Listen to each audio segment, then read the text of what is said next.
Gabriel no es el nombre real de ese ángel. Es una afirmación que sorprende a quien nunca se detuvo a investigar el origen exacto de una de las figuras angélicas más veneradas de toda la tradición judeocristiana, presente en la Anunciación a María, en las visiones del profeta Daniel, y en innumerables representaciones artísticas y devocionales a lo largo de 2 milenios.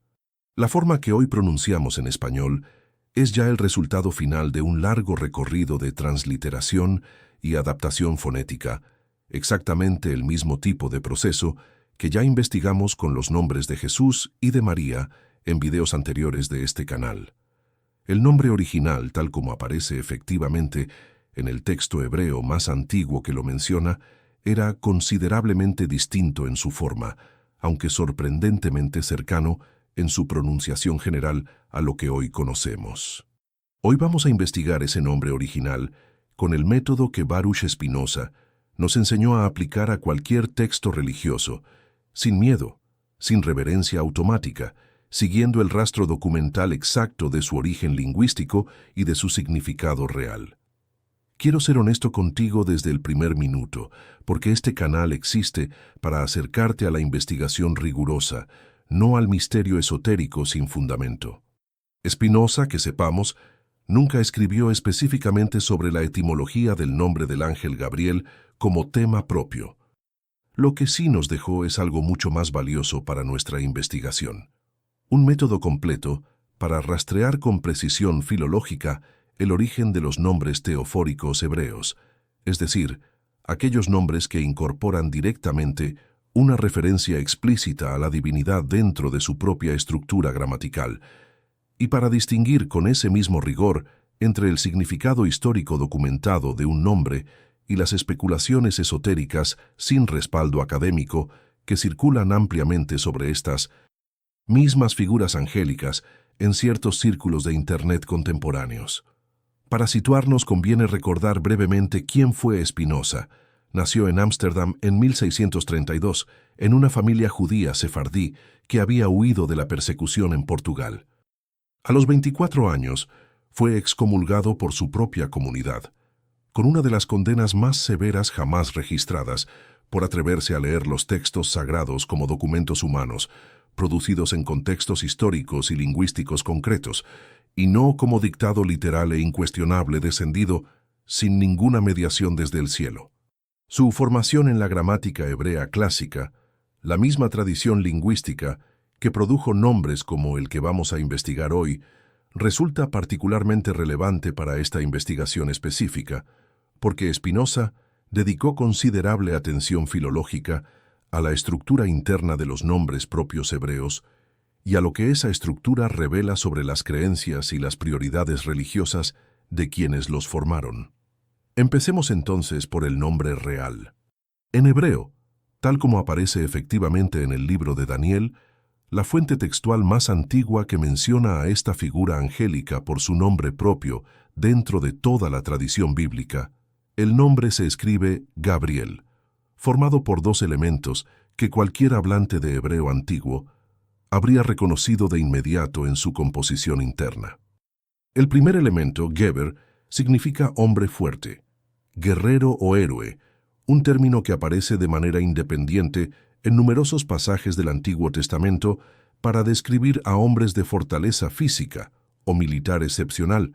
incluyendo contextos poéticos de los Salmos, donde se usa precisamente para invocar la valentía y la capacidad de resistencia frente a la adversidad. El segundo elemento, El,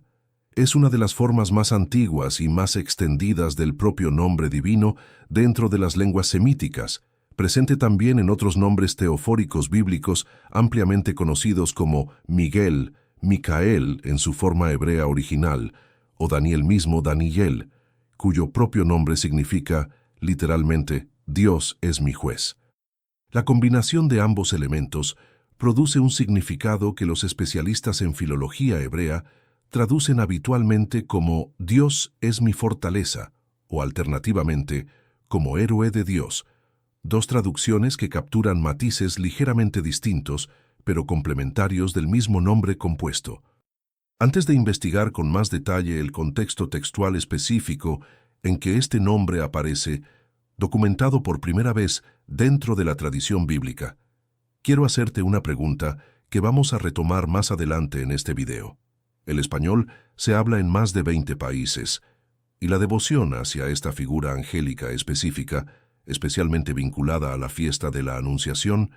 tiene matices culturales y devocionales distintos según cada región. Cuéntame en los comentarios desde qué país nos estás escuchando, porque quiero entender cómo esta investigación resuena distinto según tu propia tradición religiosa y cultural específica. Retomemos entonces la investigación con el contexto textual específico en que Gabriel aparece documentado por primera vez dentro de toda la tradición bíblica. Un dato que resulta metodológicamente crucial y que la mayoría de las representaciones populares de este ángel omiten por completo. El libro de Daniel, la única fuente del Antiguo Testamento que menciona a Gabriel por su nombre propio, es reconocido por la crítica textual bíblica moderna como uno de los textos más tardíos de todo el canon hebreo, compuesto en su forma final probablemente durante el siglo II antes de nuestra era, en pleno período helenístico, varios siglos después de la mayoría de los otros libros que componen el Antiguo Testamento. Este dato cronológico no es un detalle menor para nuestra investigación, sino que resulta central para entender de dónde surge realmente la idea de ángeles con nombres propios y funciones específicas dentro de la propia tradición judía. Los libros más antiguos del Antiguo Testamento, cuando mencionan mensajeros divinos, utilizan habitualmente el término hebreo genérico malak, que significa simplemente mensajero, sin otorgarles nombre propio ni personalidad individualizada alguna. Estos mensajeros aparecen y cumplen su función específica dentro del relato sin que el texto se detenga jamás a identificarlos con una designación personal distintiva. La aparición de ángeles con nombres propios claramente definidos, con jerarquías internas específicas y con funciones especializadas dentro de una estructura celestial organizada, es un desarrollo teológico considerablemente más tardío dentro de la propia tradición judía, y los especialistas en historia de las religiones documentan con evidencia comparativa sólida que este desarrollo coincide cronológicamente y probablemente no por casualidad con el periodo de contacto intenso y prolongado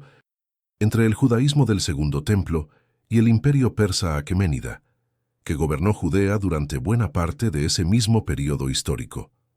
Aplicando aquí el método que Spinoza nos enseñó, este dato resulta particularmente revelador. El zoroastrismo, la religión oficial del imperio persa durante ese periodo de dominación política sobre Judea, contaba ya con una angelología considerablemente más desarrollada y sistematizada que la del judaísmo anterior al exilio babilónico, incluyendo figuras espirituales con nombres propios específicos, funciones diferenciadas y una jerarquía celestial organizada de manera comparable a lo que encontramos posteriormente en textos judíos como el propio libro de Daniel. Los especialistas en historia comparada de las religiones documentan con considerable solidez académica que el contacto prolongado del judaísmo con esta tradición religiosa persa durante los siglos en que Judea formó parte del imperio aqueménida influyó de manera significativa en el desarrollo posterior de la angelología judía, incluyendo precisamente la aparición de figuras como Gabriel, con nombre propio, función específica y aparición documentada en un contexto de revelación profética particular. Esto no significa, y aquí conviene aplicar la misma cautela metodológica que Spinoza siempre exigía, que el judaísmo simplemente copiara de manera mecánica y sin transformación alguna elementos de la religión persa. Lo que la evidencia histórica documenta con mayor precisión es un proceso de intercambio cultural e influencia mutua considerablemente más complejo, donde el judaísmo del Segundo Templo desarrolló su propia angelología distintiva, profundamente arraigada en su propia tradición monoteísta específica, pero probablemente estimulada e influida en su forma concreta por el contacto sostenido con estas ideas persas circulando en el mismo entorno cultural e imperial. Gabriel, Dentro de esa angelología judía en desarrollo, cumple en el libro de Daniel una función muy específica. Aparece explícitamente para interpretar visiones proféticas complejas que el propio Daniel confiesa no poder comprender por sí mismo, funcionando como intérprete divino de mensajes celestiales. Una función bien distinta de la que otros textos posteriores, incluyendo el propio Nuevo Testamento, le atribuirán posteriormente. Antes de continuar investigando el recorrido lingüístico completo de este nombre, desde el hebreo original hasta el español que hoy conocemos, quiero pedirte algo directo. Si esta manera de investigar los orígenes reales de las tradiciones religiosas, con evidencia histórica concreta, y sin miedo a examinar las influencias culturales que moldearon el propio judaísmo del Segundo Templo, te está resultando valiosa, dale like a este video ahora mismo y suscríbete al canal. Cada semana seguimos aplicando este mismo método de Spinoza a nuevos temas que merecen ser investigados con el mismo rigor histórico, y tu apoyo es literalmente lo que nos permite seguir dedicando el tiempo necesario para investigar cada caso con la profundidad que merece. Dicho esto, sigamos con el recorrido lingüístico completo de este nombre, porque presenta un patrón notablemente distinto del que ya documentamos con los nombres de Jesús y de María en nuestras investigaciones anteriores.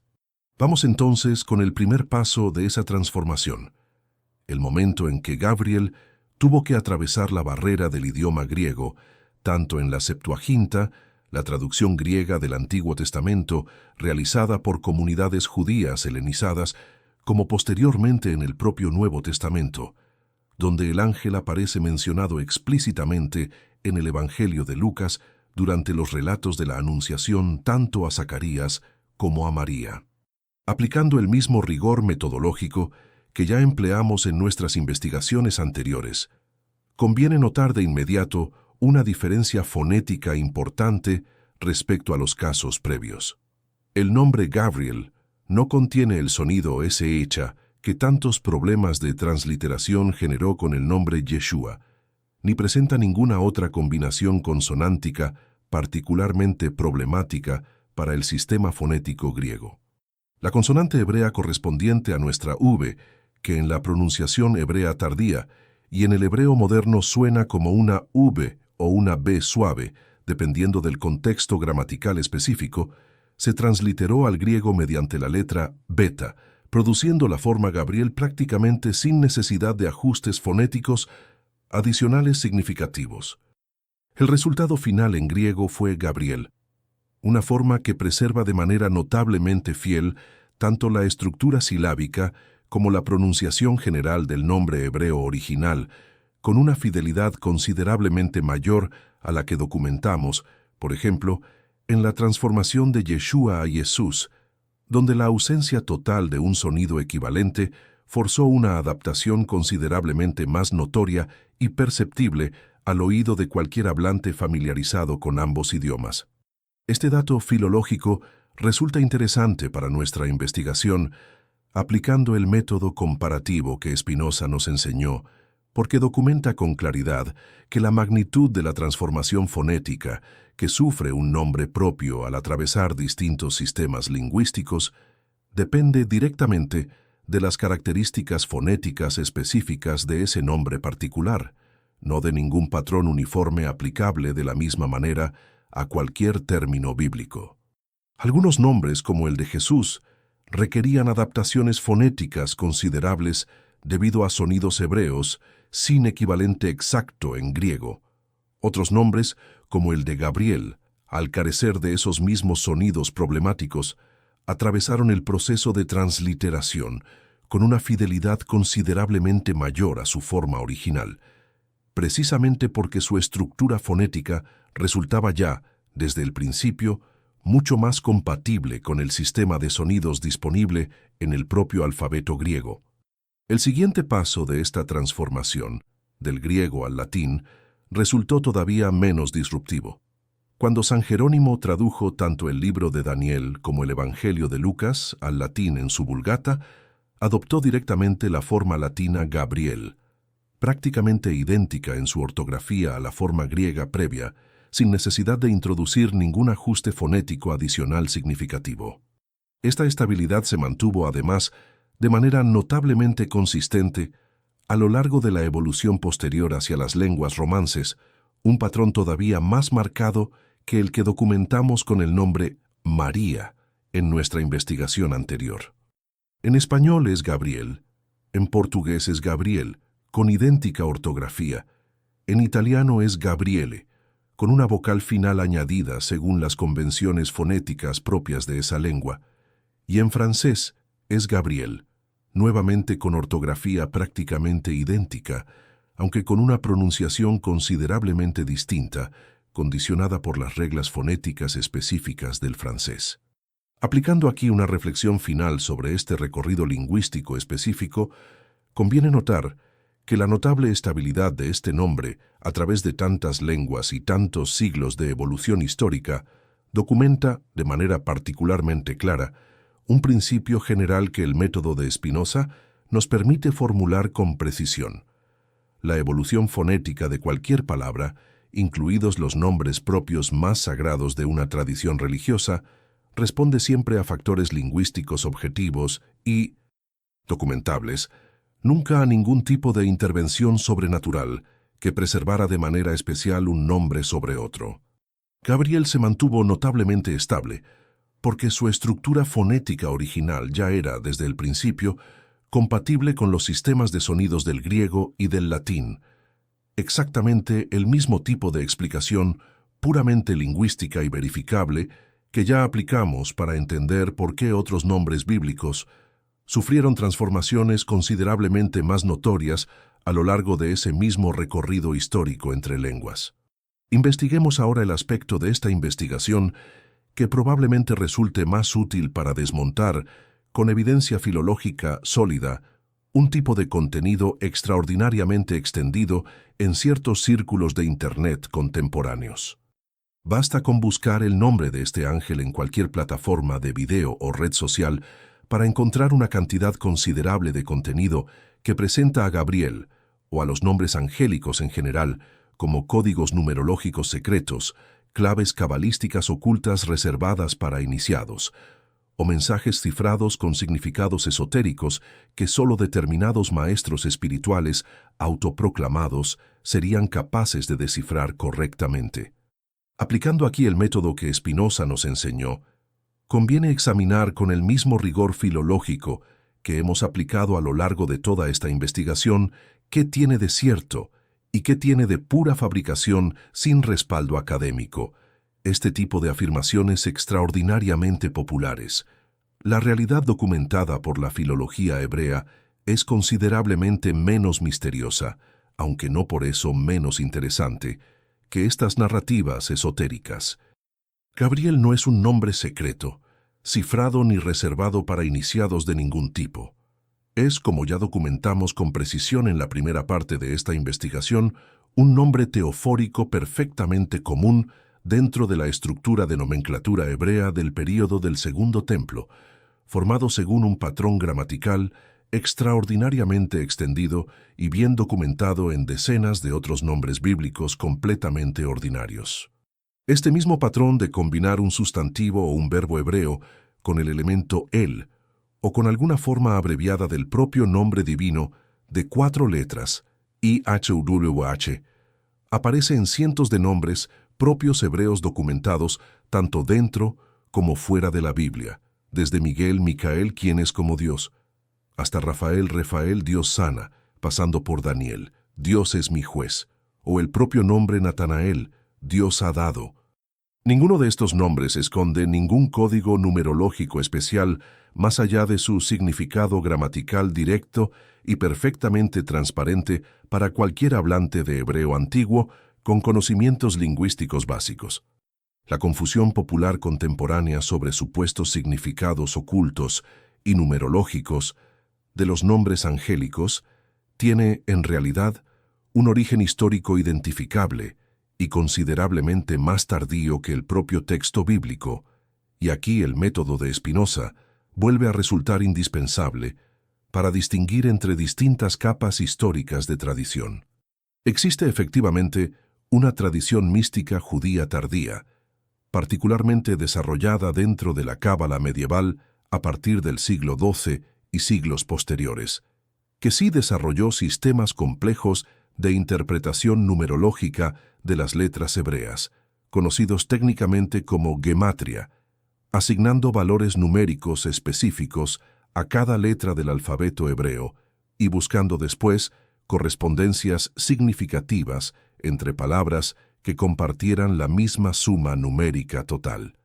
Esta tradición cabalística constituye un desarrollo religioso y filosófico genuinamente documentado dentro de la historia del misticismo judío, con sus propios textos, sus propios maestros identificables y su propia evolución histórica rastreable con precisión académica considerable.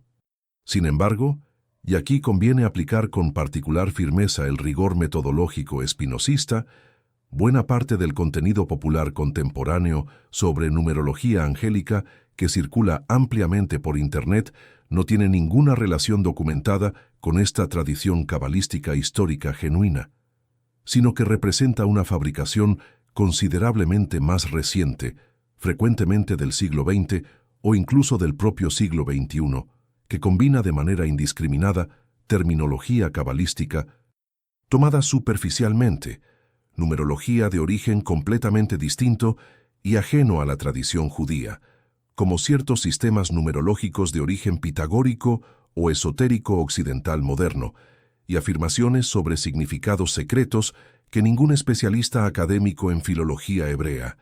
en historia de las religiones o en el propio misticismo judío histórico reconocería como parte legítima de ninguna tradición documentada.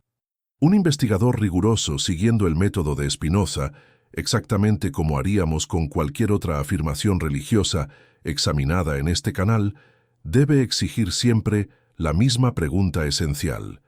¿qué evidencia textual, histórica y filológica concreta respalda esta afirmación específica? Y con demasiada frecuencia, cuando aplicamos esa pregunta a la numerología angélica popular de Internet, la respuesta honesta es que no existe ninguna evidencia académica seria que la sostenga, más allá de la creatividad genuina, aunque carente de todo rigor histórico documentado, de quienes producen y difunden ese tipo de contenido con considerable éxito comercial contemporáneo. Llegamos así al cierre de esta investigación. Empezamos estableciendo el nombre real, que efectivamente aparece en el texto hebreo original, Gabriel, un nombre teofórico compuesto que significa Dios es mi fortaleza o héroe de Dios, formado según un patrón gramatical perfectamente ordinario dentro de la nomenclatura hebrea de su época. Investigamos después el contexto textual específico de su primera aparición, el libro de Daniel, uno de los textos más tardíos del Antiguo Testamento, documentando cómo la propia idea de ángeles con nombre propio se desarrolló probablemente bajo la influencia del contacto prolongado entre el judaísmo del Segundo Templo y la angelología persa zoroástrica. Rastreamos también el recorrido lingüístico completo del nombre, notablemente más estable que el de Jesús, o incluso que el de María a lo largo de su transformación entre el hebreo, el griego, el latín y las lenguas romances. Y finalmente, desmontamos, con evidencia filológica concreta, las afirmaciones numerológicas y esotéricas sin respaldo académico que circulan sobre este nombre en contenido popular contemporáneo. Spinoza nos ofrece, para cerrar este recorrido, una clave filosófica que conecta directamente con lo que ya concluimos en nuestras investigaciones anteriores sobre los nombres de Jesús, María y el título Cristo. Sostenía que comprender el contexto lingüístico, histórico y cultural concreto de cualquier elemento de la tradición religiosa, incluyendo figuras aparentemente tan misteriosas y trascendentes como un ángel mensajero, es indispensable para acercarnos con honestidad a la realidad histórica que esos textos documentan, en lugar de proyectar sobre esa realidad tanto las categorías teológicas simplificadas de nuestra propia tradición como las fabricaciones esotéricas sin ningún fundamento académico, que resultan considerablemente más atractivas comercialmente que la investigación filológica rigurosa que hemos desarrollado juntos a lo largo de este video. Esta constatación resulta particularmente relevante en el caso específico de Gabriel, porque documenta con claridad un patrón que probablemente Spinoza reconocería como especialmente revelador sobre la psicología religiosa humana en general. Cuanto más central y significativa, resulta una figura dentro de la propia tradición religiosa, como efectivamente ocurre con el ángel que anuncia tanto el nacimiento de Juan el Bautista como el propio nacimiento de Jesús, según el Evangelio de Lucas. Mayor parece ser también la tentación posterior de rodear esa figura con capas sucesivas de misterio, de especulación esotérica y de significado oculto supuestamente reservado para iniciados, capas que con frecuencia terminan alejando considerablemente a la figura original de su realidad histórica y lingüística documentada, mucho más sobria, mucho más comprensible y, en última instancia, considerablemente más interesante, precisamente por su anclaje verificable en un contexto histórico y cultural concreto. Recuperar el nombre real Gabriel, con su significado teofórico transparente y su contexto histórico específico dentro del judaísmo del Segundo Templo, conecta entonces con la misma cadena de investigaciones que hemos desarrollado en este canal sobre Yeshua, sobre Miriam y sobre el título Cristo, un esfuerzo continuo por recuperar la identidad judía concreta, el contexto histórico específico y el significado lingüístico real de las figuras centrales de la tradición cristiana, frente tanto a siglos de simplificación devocional como a las fabricaciones esotéricas más recientes que buscan sustituir la investigación histórica genuina por la promesa comercialmente atractiva de un conocimiento secreto reservado para unos pocos elegidos. Bajo la perspectiva de Spinoza, para quien lo sagrado se manifiesta en la experiencia humana concreta, verificable y documentable, y no en misterios artificialmente fabricados para generar una sensación de exclusividad espiritual sin ningún respaldo textual real, comprender el origen genuino y perfectamente transparente del nombre Gabriel no disminuye en absoluto la dimensión espiritual que esta figura angélica ha llegado a tener para millones de creyentes, sino que devuelve a ese nombre su dignidad histórica auténtica, considerablemente más sólida y más digna de asombro genuino que cualquier código numerológico inventado sin ningún respaldo académico documentado. Si esta manera de investigar los orígenes reales de las tradiciones religiosas, con rigor filológico y sin miedo a distinguir entre evidencia histórica genuina y especulación esotérica sin fundamento, te resultó valiosa, dale like a este video y suscríbete al canal ahora mismo. Cada semana seguimos aplicando este mismo método de Spinoza a nuevos temas que merecen ser investigados con el mismo nivel de precisión histórica, y tu apoyo es lo que nos permite seguir dedicando el tiempo necesario para investigar cada caso con la profundidad que merece. Cuéntanos también en los comentarios desde qué país nos estás escuchando y dinos con honestidad si conocías el nombre real del ángel Gabriel antes de este video. Gracias por acompañarnos y nos vemos en el próximo video, siempre con el mismo compromiso, sin miedo, sin reverencia automática, con la evidencia como única guía.